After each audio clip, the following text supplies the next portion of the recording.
Hello, guys, and welcome back to my YouTube channel. Today, I'll be talking about the 500 billion rand stimulus package announced by government on the 23rd of April 2020 and its impact on South Africa economically and socially. I'll be answering questions like where did all this money come from? Where will it be spent? And what is the aim of this government intervention?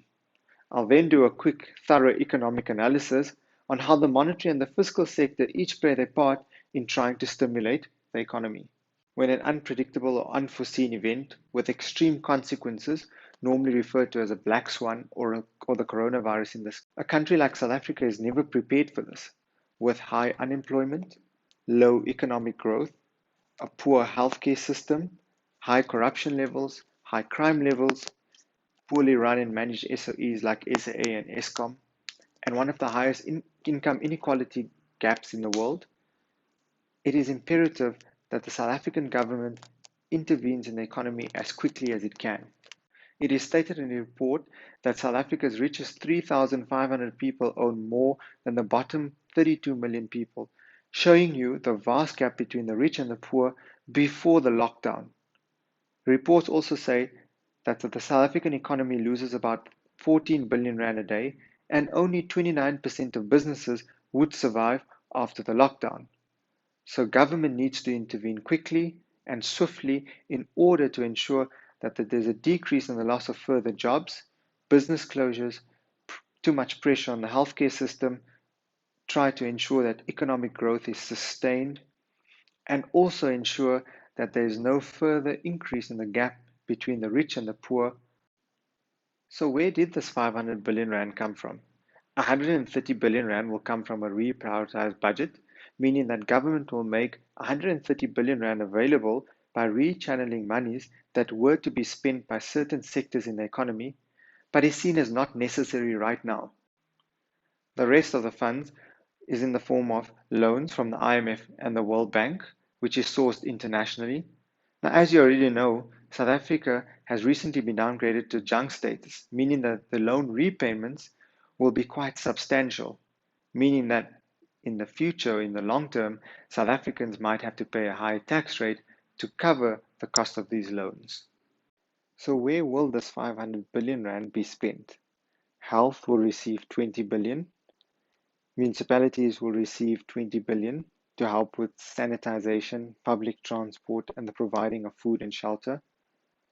A temporary social relief fund will be set up and receive 50 billion rand, where those in need will receive an extra 350 rand and child support an extra 300 rand. Small and medium enterprises will receive 2 billion rand. Income support of 40 billion rand will be given to employers to ensure that they pay their workers' wages. 100 billion rand will be set aside to protect and create jobs in the economy. And the biggest one, a loan guarantee scheme worth 200 billion rand will be set up in order to cover operational costs such as salaries, rent payments, as well as payment to suppliers. This will only apply to companies with a turnover of less than 300 million rand.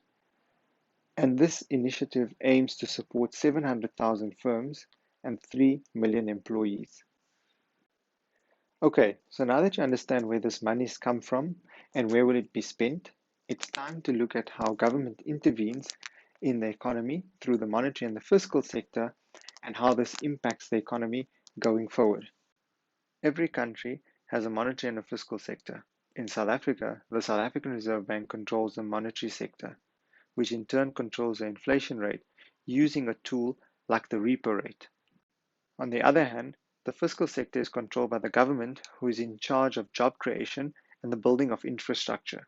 So in times like these, the government normally steps in together with the monetary sector to ensure that the economy receives vital support in order to keep it going.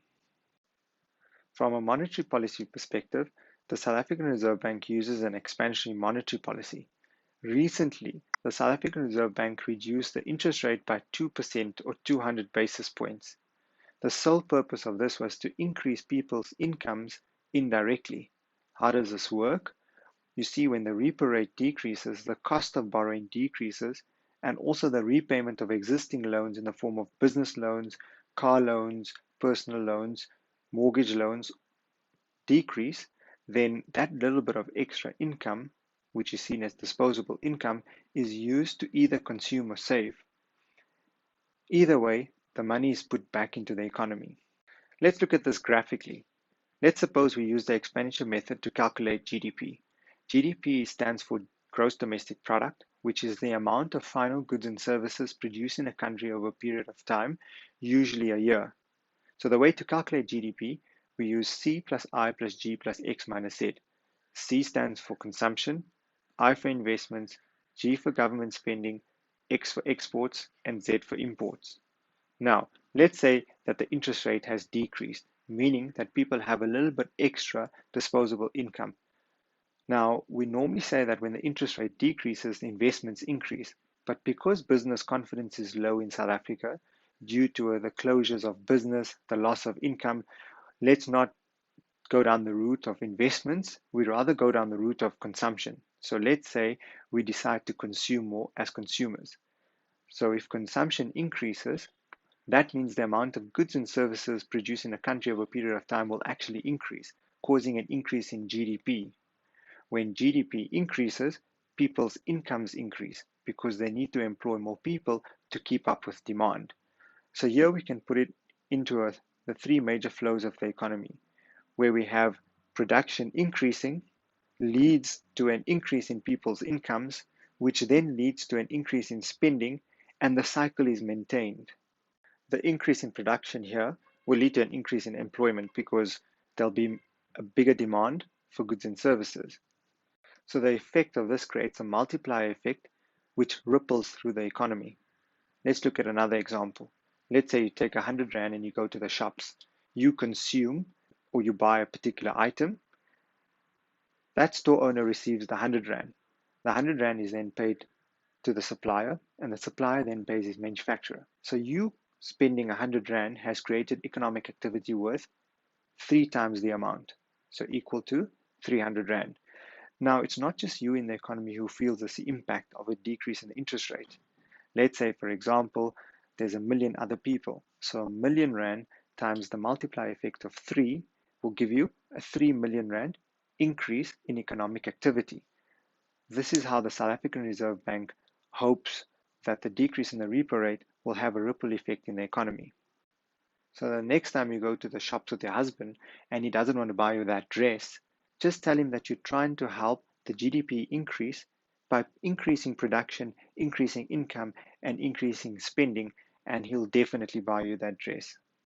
Moving on to the fiscal sector, we see here that the injection of 500 billion Rand will fall part of this sector, meaning that when government spending increases in the form of building of schools, roads, and hospitals, and what we discussed where the money will be spent, that also has a multiplier in the economy, meaning that when they create jobs in the economy, they maintain or increase incomes of people. And if people's incomes increase, spending will increase. And if spending increases, then domestic production will also increase, causing an increase in income again and sustaining the three major flows in the economy, just like how we had in the monetary sector. So an expansionary fiscal policy and an expansionary monetary policy that the government has implemented into the South African economy hopes to achieve an increase in GDP and people's incomes in order to increase economic growth, to decrease unemployment in the country, and to maintain or to decrease the inequality gap between the rich and the poor during this time.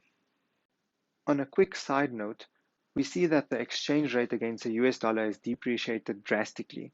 This comes as no surprise, as people in times like these, who normally invest in the South African economy, now have a decreased business confidence in the South African economy. So therefore, they will demand less rands and more US dollars because it's a more stable currency. So because there's a decrease in demand for the South African rand, it will cause a depreciation in the South African rand. Another important reason as to why the South African rand has depreciated against the dollar is because the interest rate has been decreased in South Africa, where foreigners now find South Africa a less lucrative place for investments.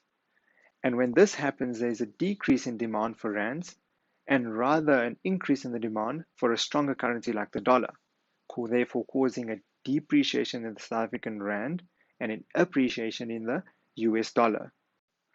So for those of you who are planning to travel as soon as the virus has been contained, don't expect too much help from the rand.